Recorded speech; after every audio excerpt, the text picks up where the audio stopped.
Chapter 4 opens with a distinction that changes how most people think about competition.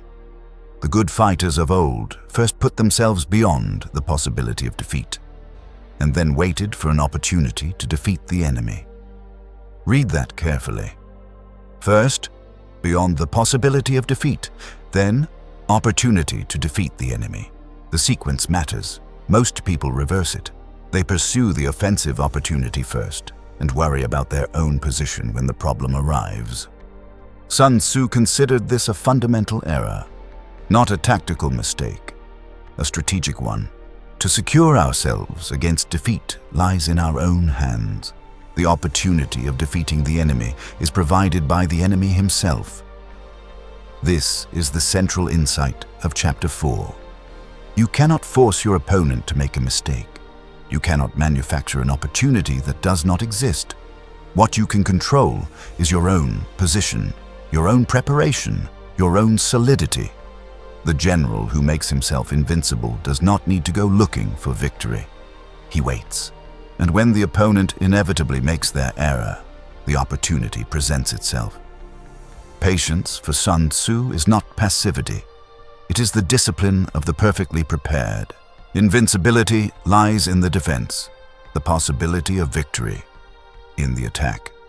The defensive posture is not weakness. It is the highest form of strategic intelligence, the acknowledgement that the time and conditions for attack have not yet arrived. He who can modify his tactics in relation to his opponent and thereby succeed in winning may be called a heaven-born captain. The heaven-born captain does not have a fixed strategy. He has a fixed principle: secure first, act second, and applies it differently as circumstances demand. Flexibility within discipline, patience within readiness.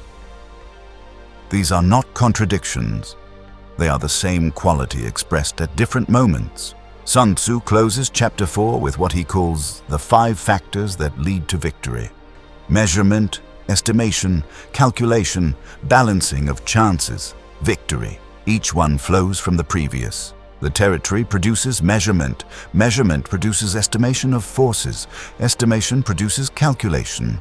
Calculation produces the balancing of chances. And from that balancing, victory. Notice what is not on this list: courage, inspiration, luck, willpower, heart. What Sun Tzu trusts, what he builds his entire system on, is the discipline of accurate thinking. Know the ground, know the forces, do the calculation, make the decision the numbers support, then act without hesitation. A victorious army opposed to a routed one is as a pound's weight placed in the scale against a single grain. This is Sun Tzu's image of the perfectly prepared force against the unprepared one. Not a close contest, not a struggle, a foregone conclusion. The winning army wins its victories before the battle is fought. The losing army fights first and seeks victory afterwards. This is the summary of Chapter 4 in a single thought. The prepared general is not the timid general. He is the general who knows exactly what he is doing and exactly when to do it. The contest is decided before it begins. The battle is simply the confirmation. In any arena where human beings compete, in business, in creative work, in relationships, in the pursuit of any goal that matters, the principle of Chapter 4 applies with equal force.